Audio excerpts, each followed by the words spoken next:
Hey cousins, welcome for another episode of Respectfully. Today I am here with former LA nightclub promoter and now conservative political media personality, the Fabian Garcia. How you doing? I'm doing fantastic. It's so good to be here. Beautiful studio.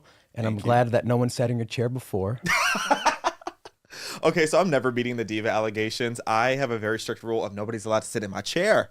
Okay, in the name of Wendy Williams, nobody's sitting in my chair. And Mr. Rodriguez allowed somebody to sit in my chair. No shade, Mr. Rodriguez. But you know what? Cheers. We got our air one. The vibes are high, and we are outside today. Ooh, not the sticker still on the ghetto. I saw that I was going to say something. Can't be slipping because you know my cousins will clock me at the speed of light. Let me go ahead and put that here because we don't litter in here, child.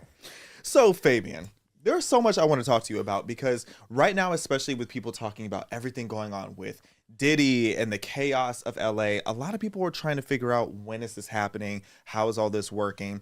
And with your background being a high-level Hollywood club promoter for so many years, I just feel like your insight is really going to be tea. Yeah, it was an interesting time in my life. I did it for 8 years. And I started with, from the very, very bottom, worked my way up and learned a lot, saw a lot. And I've never spoken about it on my social media. So a lot of people who follow me for my political content, they have no idea what I did before. So this is the first time that I'm speaking about it because, as you and I spoke when we were in Mexico. Not too much about that Mexico trip. Yeah, no, not about the trip, but about the fact that no one really knows how this whole thing works. You see it on TV, you see these pretty people at these red carpets, and you're like, how does that entire lifestyle work? So being in that lifestyle for almost a decade, I'm happy that we're going to talk about it. So you hit the nail on the head because, first thing I have written here is how people are often wondering how Hollywood nightlife works. So what does a promoter do and how did you get into that? Yeah, so I got into it because I'm a writer and I wanted to write a book and I didn't know any authors or rather any publishers. So I figured Hollywood is a place to go. Came here, had a buddy that worked in nightlife and that's how I got into it. Just literally making $30 a night. I quit my job where I was making six figures in mortgage in Orange County to come do this full time. And everyone said, "Are you stupid? You're quitting your job to go make $30 a night." I said, "Well, I'm not happy there. I want to figure this out and I'll make it work." But that's how I got started in it, actually. Wow. And how do you rise in an industry like that? So Hollywood is very, very cutthroat, as you know. Right. People that don't live in Hollywood maybe don't understand how cutthroat it is, especially when there's a lot of social ladder climbers here. Everybody wants to be hanging out with the Biebers, the Kardashians and stuff, and they will do whatever it takes, including be your fake friend and backstab you all day long if it's going to get them in a better position socially. So a lot of getting to the top is obviously networking, establishing relationships, and then using intelligence to not burn those relationships, which is what a lot of people do. Let's say 90% of the people who come here from a small town in America that don't fit in and want to be something here, they fail, to be honest.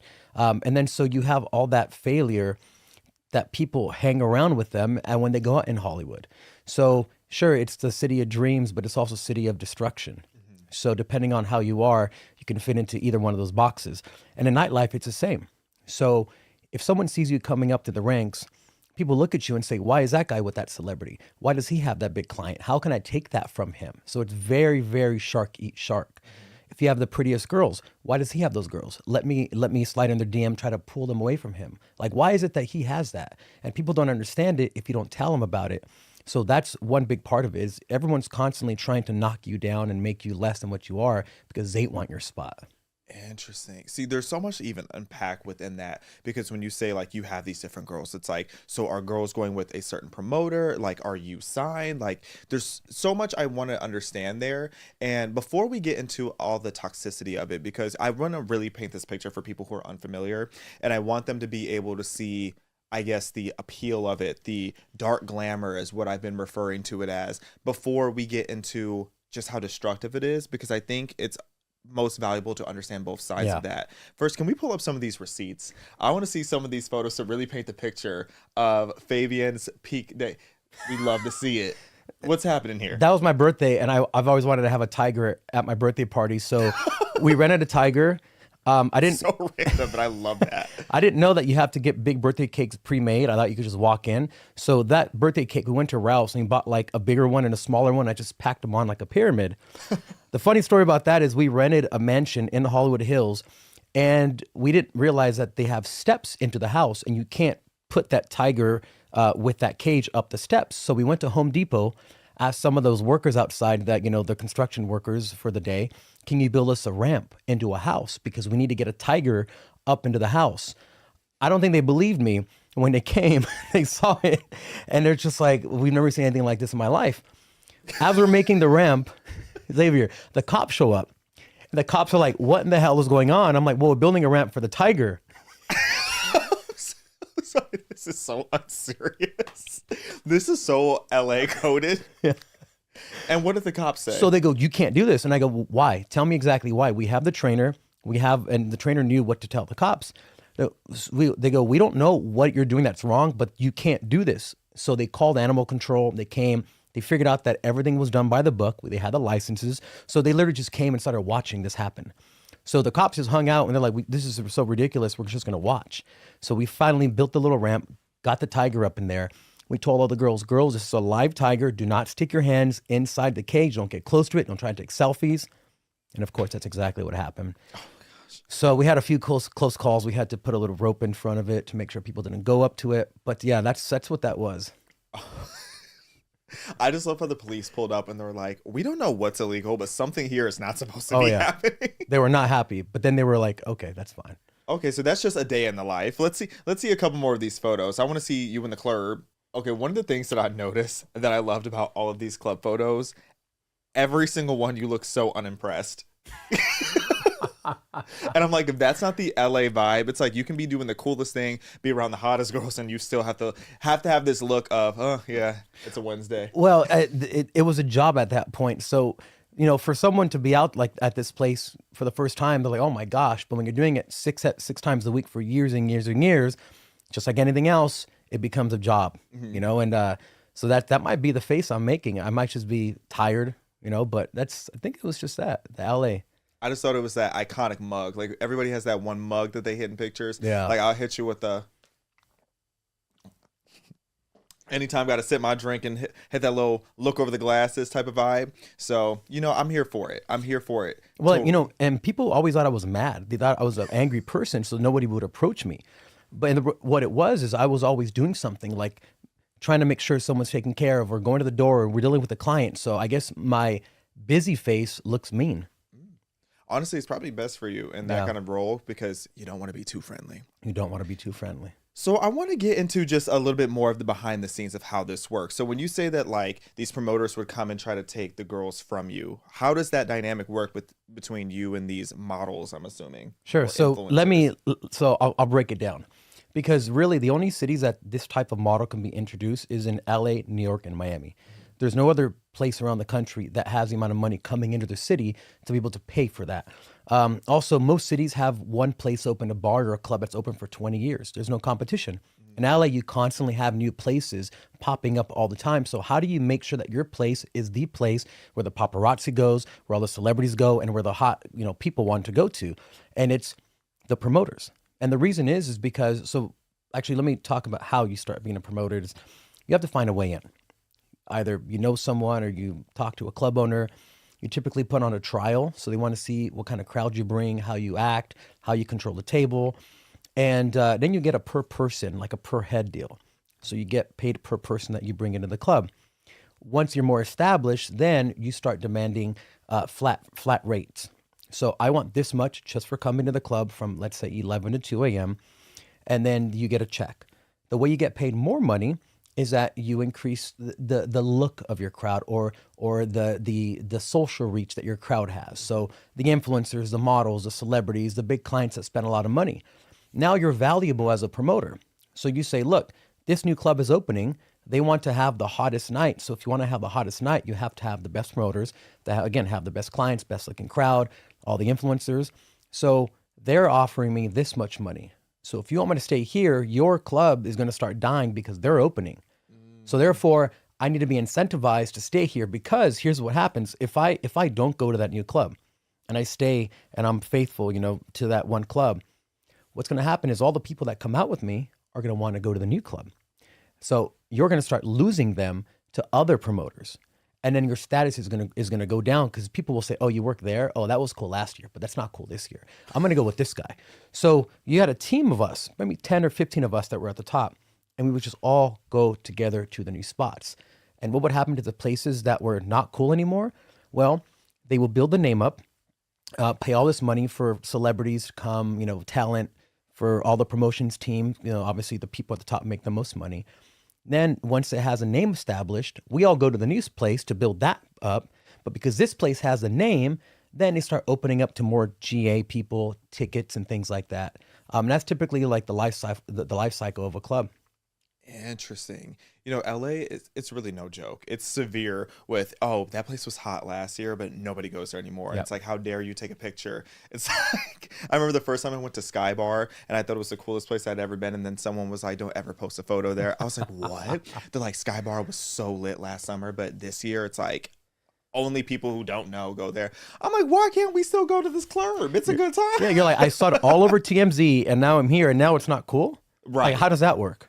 Just 1 year is too late. You miss a day, you miss a lot in a city like LA. It's such a, live life fast type of environment.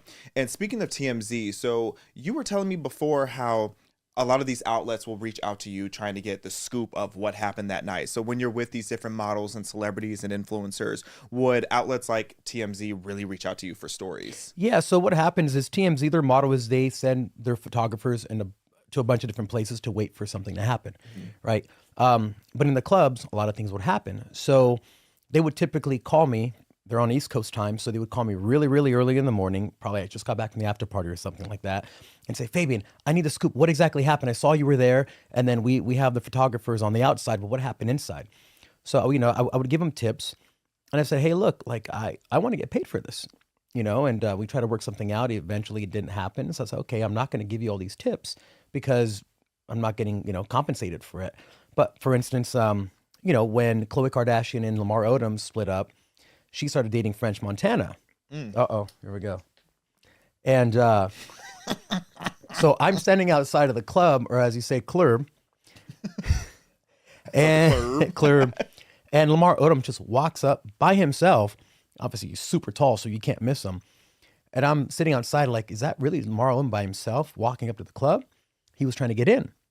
So I told the owner, I said, hey, Lamar Odom's outside. You may want to come out because if he comes inside, she's with her new guy. So he's like, how am I going to reject Lamar Odom? So he had to come out of the club and say, I'm so sorry, brother, but like, she's in there with her new guy. And if I let you in, I feel like, you're a big guy, I feel like something will happen. So I'm so sorry, but I can't let you in. So Lamar Odom got rejected from the club. TMZ sees this, takes all these pictures, and then wants to know what exactly happened, like why he got rejected. So those were certain times, that they would contact me for tips and want to know exactly what happened. So that's typically how they get their tips. They have their photographers and they have people on the inside that they talk to and say, hey, what happened? Give me the story. Wow. Khloe Kardashian, sweetie, you did what you had to do. Okay, Lamar played in your face for all those years, and I'm so happy you left that deadbeat in the past. And you know what? I know y'all fell in love quick and you got married quickly, but Khloe, don't let these men play in your face. I love me some Khloe Kardashian. Did you interact with the Kardashian Jenners a lot? Because I feel like they are the royal family of LA at this point. Yeah. For being in the middle of nightlife, I don't pay attention to pop culture that much. I'm very much an old soul. So, classical music, philosophy, that's what I like. Can't tell whatsoever. Yes. So I did interact with the Kardashian, or the Jenners, sorry, one time. And it was pre-surgery, like the new them or whatever. Pre-surgery is crazy. Xavier, I don't know who these people were. What? A buddy of mine, he had a fashion magazine, and I went down for this like red carpet event he was having, and I said, hey man, what's going on? You look a little stressed. And he goes, well, I'm so stressed because the Kardashians, or he said the Jenners want to leave because there's all this paparazzi, but they want to drink.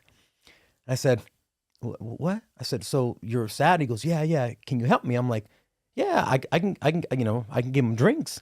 So he goes and he introduces me and he goes, oh, this is Kendall, this is Kylie. And then this is Will Smith's son's name, Jaden. Jaden. I said, cool. Who's Jenner? Who's Jenner's? And they go, no, we're the Jenners. And I said, oh, okay, cool. I have no idea who these people are. Did they laugh? Like, did they find that refreshing that someone didn't know who they are? They chuckled a little bit. Okay. Yeah. So, blah, blah, blah, take care of them. And then a few months later, I'm driving down Sunset Boulevard and I see these beautiful women on this billboard and it says like Kendall and Kylie Jenner. I go, that can't be the same person that I just saw 6 months ago. So I text him a picture. I said, hey, is this the same person that you introduced me to? He's like, yeah, bro, I told you they're super famous now. And I'm like, that does not look anything like the person who I interacted with. And to know that they're leading the culture now, they're leading the image of beauty. When I interact with them, they were, I mean, not to say anything bad about them, but what I got from them is like, they don't even know how to live life. Like they didn't understand common, like simple things. They were just in this little bubble and they were getting pulled around everywhere. I'm like, and now all these young girls are looking to them as being the purveyors of culture. I'm like, that's a really bad thing to follow because these kids don't even know what up and down is. They've been led their whole lives by these PR people and now they're pushing to this, the front of society and we're supposed to follow them. Interesting. Didn't make sense to me. It's so funny how when you are full time in that space, like you said, you didn't want anything to do with pop culture because you're constantly around that life. And then my upbringing in this tiny cornfield town where there's literally nothing to do but be chronically online, I was obsessed with pop culture because I would look at Los Angeles from the cornfields and be like, wow, like that's the coolest life. Like these people are so rich and famous and having so much fun. And then you move to somewhere like LA and you realize just how do I say this nicely? How do I say this respectfully? Mm-hmm. You realize just how empty a lot of LA life is and how empty the minds of some of these people are. And I don't know the Jenners personally, like I've never met or interacted with them, but I've heard for the most part, kind of similar to what you've said, and that I've heard that they're super sweet, but they're just kind of being strung along wherever they go. And as someone who grew up watching Keeping Up with the Kardashians, I remember episodes where the older sisters who grew up with still privilege but not as famous would get mad at the younger sisters because they didn't know how to do laundry, they didn't know how to make breakfast, they didn't know how to do these practical things. And it's just interesting. It's just such a different reality from 99% of anyone that's ever existed. No, it really is. And exactly what you said is true. So for instance, let me give you a story. Like I never liked Justin Bieber. He just always annoyed me. I know. Sorry. That's can't say all that on the show. It's a safe space. But I mean, I don't like that kind of music. I'm not into that. I'm like, it's lame. I get it. Everything's fake. Everything you see is fake. The relationships, everything is fake.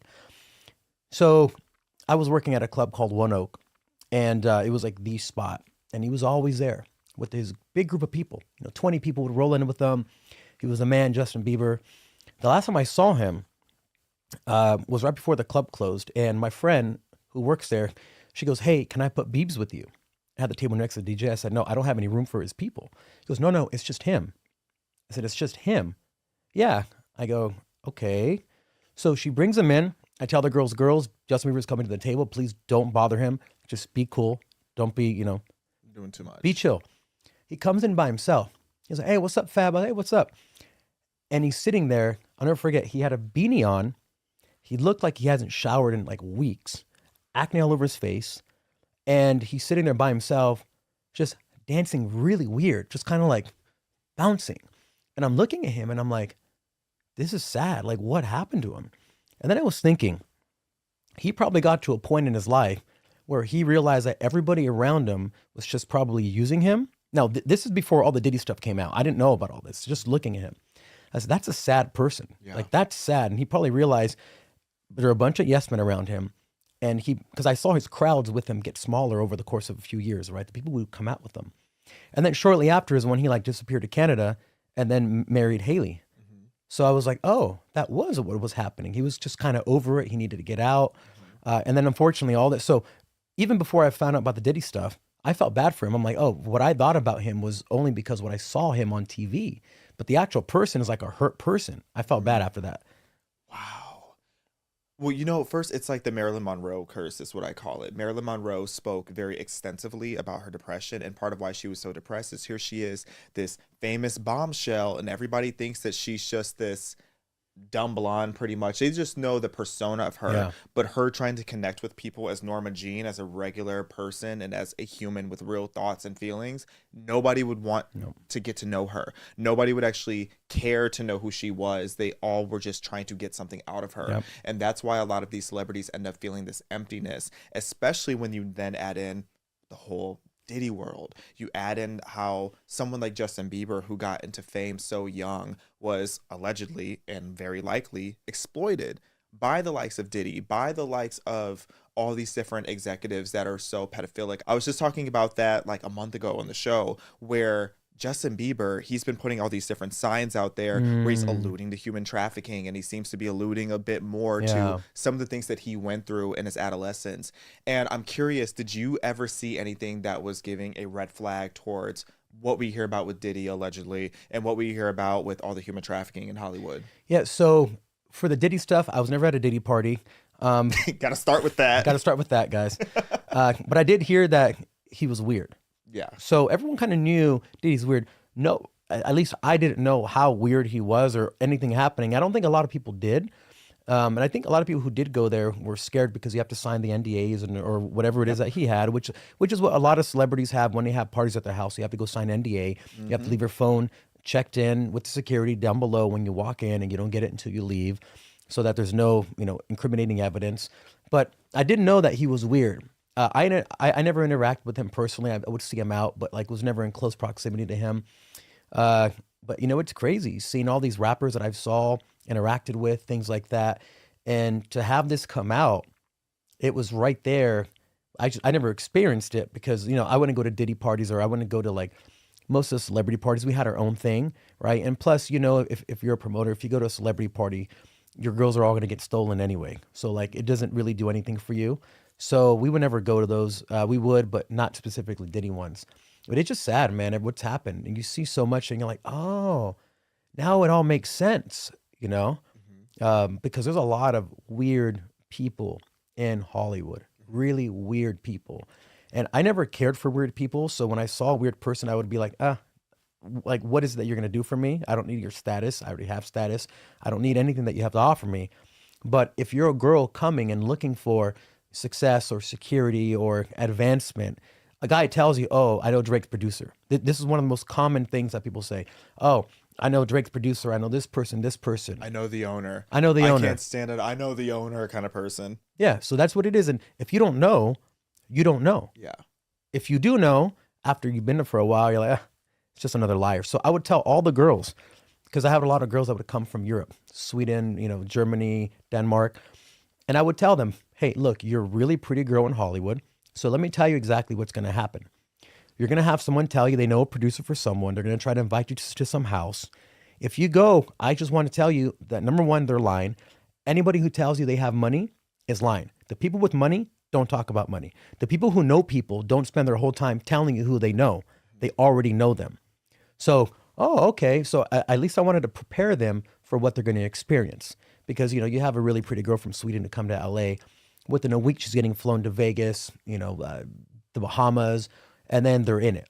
So I would always preface that. And also with Leonardo DiCaprio, whenever he was in the club, oh, it's time for a drink.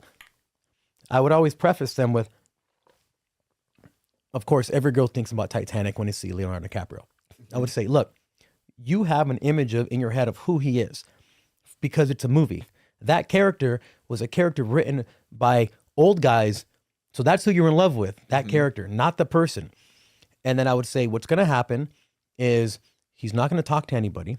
He's going to sit there texting on his cell phone in his little cabbie hat that he wears, being completely socially awkward. And then his assistant's going to go around the table and say, hey, do you want to go to Leo's party? After party. Of course, it's just girls. So then you're going to go to his party, and then here's what's going to happen. So before you go there, I want to tell you what's going to happen, just so you know. Allegedly. I was never at his party myself, but I heard a lot of stories, and allegedly, there's a theater room that you go in, and he shows you a movie, and then you're offered some stuff, and then, he tries to, hook up with a few of them. And Under that's 25, of course. yeah. I guess you got to show your ID because if you're too old, you don't get in. I don't know. But that's how it is.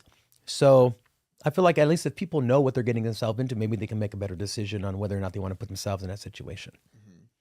It's so interesting because I've seen the conversations happen. I've overheard them happening. It's like where you have these, and I always thought it was just coincidence, but so often they end up being European girls that I will meet them getting ready to go in or anything like that when I'm at the club. I don't go to the club too often anymore, but when I did, when I first moved to LA, and they would always talk about how they knew somebody, they knew the producer of someone, and if I had that person on Instagram, next thing I know is like they're in Vegas, and then they're somewhere else, and then after about a year, a lot of the time they just ghost on Instagram, and the next thing I know they're back home, they're a completely different person, and they care about holistic wellness, and that's it. I feel like a lot of these girls come to America, they live this fast LA life, and then they're borderline traumatized, and then they go back home and never want to see a club again. Yeah. Or the other thing that happens sadly is they're here, they fail at whatever it was that they wanted to do, and then you have two options. Option A, you can go back home to your small town where everybody saw you leave to LA. It was probably a big thing. Everyone knows you. You come back, they're going to be like, look, you failed, right? And that's a big thing. Yeah. Second option, and unfortunately some people do this, is they make it work by any means necessary. That means that you do whatever you want, whether it's going into work, whether it's starting to, selling or whatever it is that can at least sustain you, they go to that world just because they don't want to go back home and get the ridicule of saying you failed. Especially if you go, like I said, you're from a small city, everyone knows who you are. That send off, now when you come back, it's going to be ridicule from people. And some people can't handle that, unfortunately. So much of LA's economy is girls will come here to be a model. It doesn't work out and they don't want to be a barista. So then they go to OF, fanfics, passes, and then best case scenario for a lot of them is escort work. Yeah. And realizing the amount of these models that when they say they're models, but they live these lavish lifestyles, they're just escorts. It's literally just escorting. Yeah. But that's not as scary to me as the ones who are being trafficked, because I feel like that line has gotten so blurry that I wonder if some of these girls are teetering that line or if they even know. Yeah. A lot of times they don't know. I've known girls who I found out have been trafficked, and I'd say something like, hey, just go home. But they're so scared of the people who are, trafficking them to do something to their family or them if they do go home, because, they'll do stuff like look at your ID, or where you come from, ask you questions. So it's a really weird place. And I've heard from some of the girls that have been trafficked that they don't even know they're being trafficked until they get out of it. And then they can look back and say, oh, wow, I didn't understand that was happening, because you go into it and you're so deep. It's like an everyday thing. It's just like a normal life to you, but to everyone else, you're like, what's happening? And then so unfortunately you do see stuff like that. You see the worst in people when you have unlimited money, unlimited alcohol, and drugs are everywhere. Some people, they never escape that hole. I've had 15 friends who have died from fentanyl overdoses. Wow. That were in Nightlife. Sad. Some really good friends of mine. I used to play this game called Mobile Legends. It's like League of Legends, right? And we had a crew of us. It was 5 of us that would play. 3 of the people that would play in my group, we were called like the Hollywood Legends. It was just a little name. 3 of the 5 people aren't alive anymore because fentanyl, because a drug deal gone wrong, because they were in the wrong place at the wrong time, because they partied too much and, unfortunately overdosed on the couch at after party. So that aspect, that area of it it's brutal. It's brutal. And, it's just sad to see your friends go like that, who were such nice people, who, again, a lot of them were small towns, who weren't doing anything bad. They were just partying, and they got into that life and they never got out. Wow. So the implications on mental health when you're in this Hollywood club promoter or this Hollywood club promoter career path, a lot of people don't realize how toxic it is in your own brain. It's one of the hardest things. People don't understand this.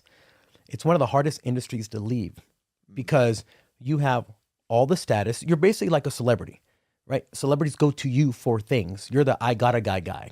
And and Fabian, I got a guy, his name is Fabian. He can, get a tiger for your birthday or whatever it is. But when you have unlimited status, when you have all these women around you, the alcohol is free. You're getting flown around the world on private jets. you're getting everything handed to you and you're making a ton of money doing it, what are you going to do after? Yeah. Right? What job is going to fulfill the same type of adrenaline rush that you get by, being in nightlife, especially when you're at a high level? So if you're not mentally capable of getting out of it, or if you don't have anything that you can do, and if your mind is not strong, you're never going to escape.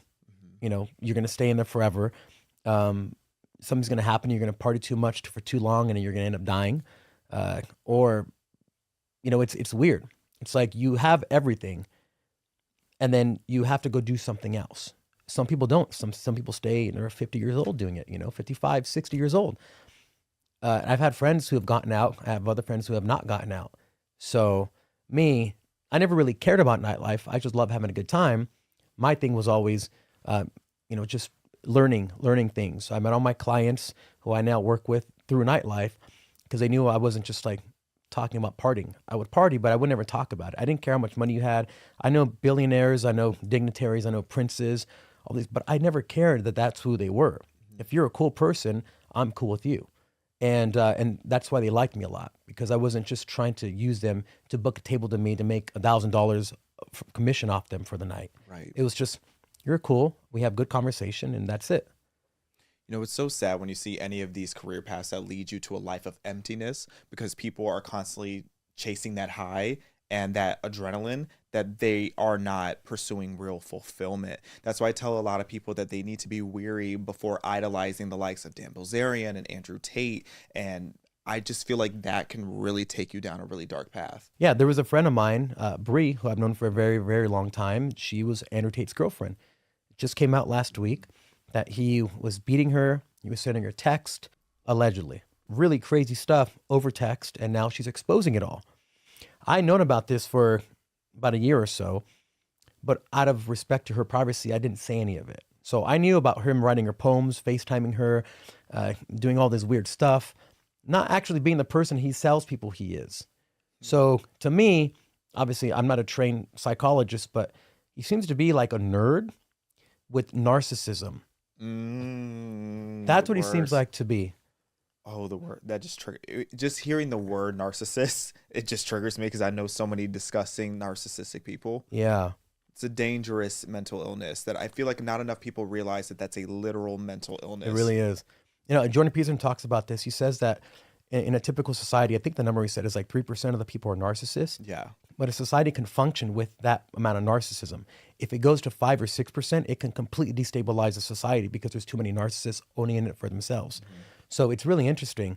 But to me, he seems like a guy that, I don't know, maybe he got hurt by a girl when he was young. Then he got into fighting to show his manliness, just like a lot of people who really get into fitness, right? They have like a troubled past. Either they were abused and they feel helpless or powerless, or they got hurt by a girl, and then they go super into the gym to show that they're a strong person on the outside, but on the inside, they're really not healed whatsoever. They use that as a scapegoat to show their superficial power.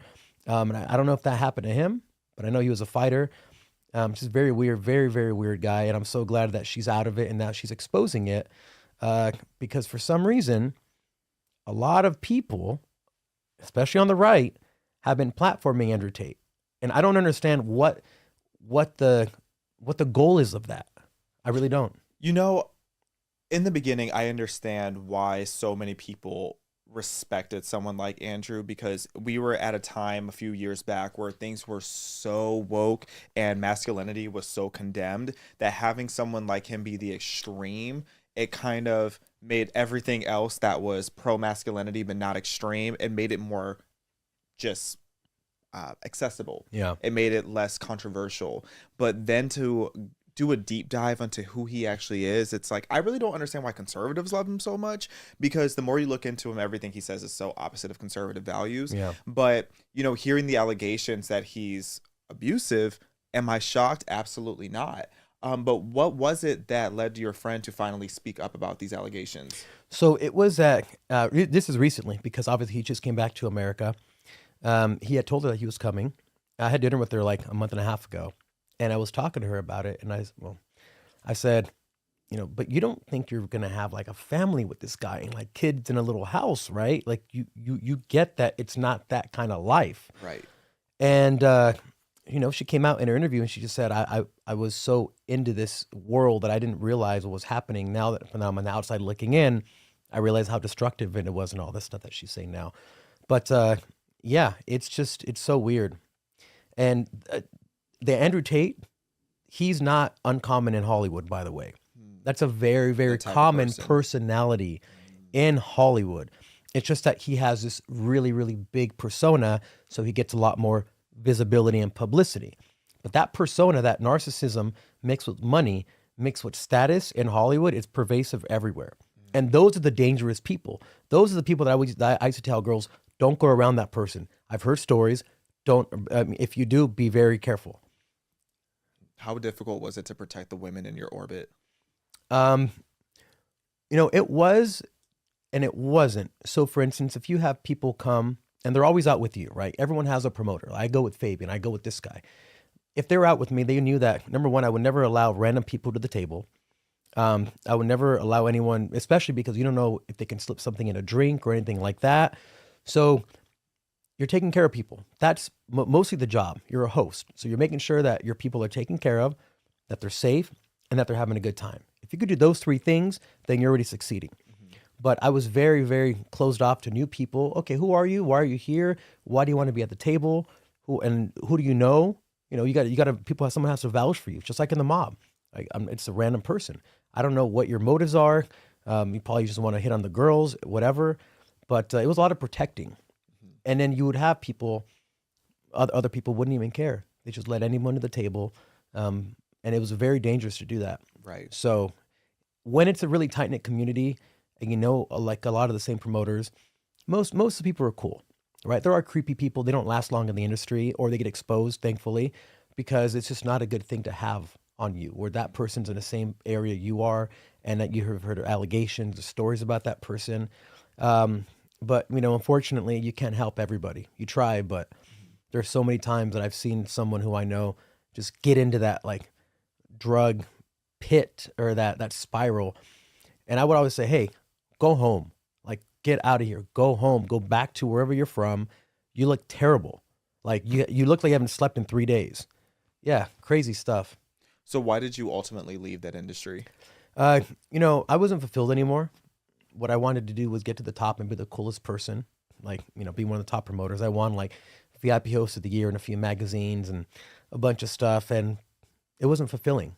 Yeah. I experienced everything a human being can experience, but that wasn't my passion. It was just something I liked at the time. So it was very easy for me to leave. Obviously, I'm a marketer and, I create content now, but I didn't create content back then like that. I would just show my lifestyle. So I guess I was a lifestyle content creator, if you want to call me that. But yeah, the last few years I was on my way out. I would just work a few times a week just because it would pay me so much money, and I'd have people coming into town that I'd want to go out and hang out. And then COVID hit, and that's when I started looking at the world and seeing what's happening and all these laws being passed in California. And my grandma fled communist Cuba in 1960s and the 60s, and everything she told me growing up, how a society turns communist, is exactly what I was seeing in California. So I was like, how are these laws being passed? And I started creating content about the stupid laws I saw being passed in California, and that's how I got into it. But wow. Yeah. And how do you think that's affected LA nightlife? Just all the communist laws that we see here. Well, I'll tell you one thing I didn't realize is how many sweet closet conservatives there are in Hollywood. That part. Wake that up. I can tell you how many security guards, promoters, managers that follow me. And when I see them, they always tell me, I love what you're doing. Keep doing it. And it's really shocking. There's a lot of closet conservatives in Los Angeles. It's Hollywood. Mm-hmm. You would just never know it. So I'm glad that it's affecting the nightlife's idea of what is normal, of what should be freedom and what is, authoritarianism. And they're not exposed to this kind of content by anybody because they're probably following celebrities and, people who are just selling products or whatever. But have someone come who they know, who they knew, or who they know of, say, this is the way things are. Something's not right. There's that level of trust that I guess I've built up with them. But it's really refreshing to see that it's starting to spread now. Like the conservatism is starting to spread in LA. See, I have been telling people that. I'm so glad that you are confirming that I am not capping, because people really think I'm exaggerating. Like, I've only been in LA for just over 2 years now. Very first week I was here, I ended up befriending someone that worked in PR that takes me to a bunch of parties and like influencer meetups and stuff. And all the time since the day I got here, people come up to me saying that they love what I do. And it has made me realize over the last couple of years how many people in Beverly Hills, in Los Angeles, all over this region are so conservative. Yeah. At the very least, they're anti-woke. Yeah. Because they see how being woke has destroyed pretty much every major city that they go to. Yep. Besides Miami. Miami is the only one that's surviving. It's because too many Latins there right now. Too They're many like, Latin- no, Latins Papa, so you can't do that here, man. It's so funny when people act shocked about how many Hispanics ended up voting for Trump. It's like, do you not know any Latin or Hispanic people? Because that is a group of people that does not play around with the woke stuff. No, not at At all. all. No, it's so weird to them. Yeah. It's so weird because they have a pretty typical family structure. And like, wait. Do you want to be a girl, man? You're like, why? It's just, it doesn't resonate because they're not they're not going to high Ivy League universities. So they're not exposed to gender ideology and all this ridiculous and postmodernist stuff. So to them, they're like, that's just dumb. And that's how we used to be until, the country became wokeified, and they're just like, no, that doesn't make any sense. I feel like that's how everybody is. Like, if you look at what's going on today and you don't just stop and say, this is really stupid, then I'm concerned for you. And the Latin community, shout out to the Latins. Shout out to the Latins, because I really do feel like the Latin and Hispanic communities have really paved the way for how many minority demographics are now becoming unapologetic about not being woke. Yeah. Because the way that Black people have been in this chokehold that we're supposed to worship this woke ideology, Black people don't play about that. No. I remember talking to my mom for the first time. She asked me, what does non-binary mean? And I sat up and I was like, no, let me tell you. And we have a family member that's non-binary, and I pretty much was like, yeah, so sometimes she wakes up and she thinks she's a boy that day, and then other days she's neither. And my mom was like, huh. And I'm like, what do you think of that? She goes, baby, I'm from a different time. Oh, yeah. And we all are. Yep. We all are from a time where if you are old enough to be watching this, or old enough to read, then you were old enough to remember a time when everybody would have thought you were insane for thinking that you just don't have a gender. Yeah. But that's what we've come to as a society. Yeah. No, you're right. And what's interesting is during the election season, I was traveling all over the country, going to undercover to Kamala Harris rallies, going to Trump rallies, all these things. And at the Kamala Harris rally, I was talking to people, and I was talking to some older Black ladies. And we were trying to see how far that they would go, because remember, in wokeism, you don't want to offend anyone. So you just say yes to whatever they say because it's their lived experience. So we were pressing them. And when it got to the men and women sports thing, every single older Black lady I talked to was like, oh yeah, no, I'm not into that. That's too much. And I was like, oh, so there's a line. Mm-hmm. But then if I would have talked to older white women or anyone younger, they'd be like, yeah. And I was like, so there's a line that they won't cross, which was interesting. Mm-hmm. So the whole men and women sports thing, they are not cool with, from what I experienced. And I was like, oh, they actually have lines. Okay, so that's good. Wow. Yeah.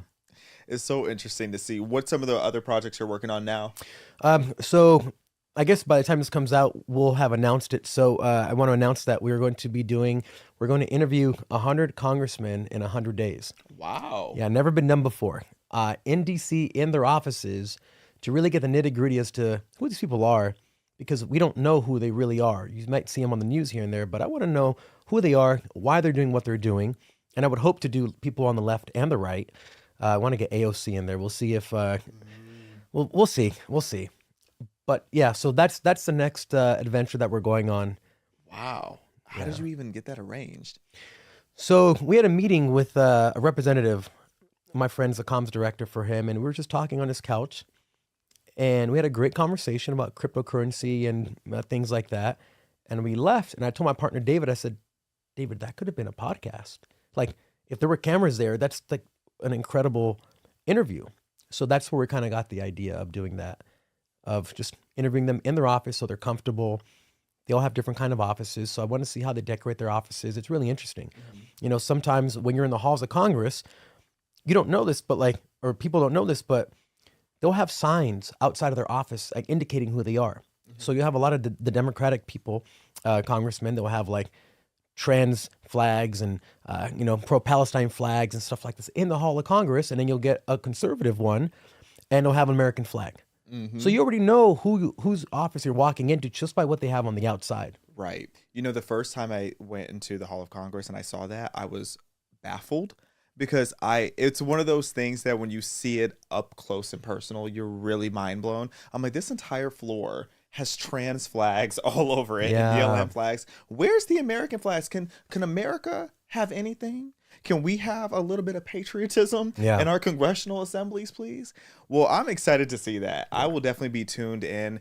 And where can people find you? You can find me on Instagram, Fabian Lux, Luxe.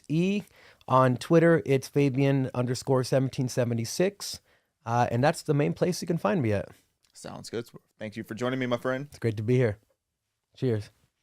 L'chaim.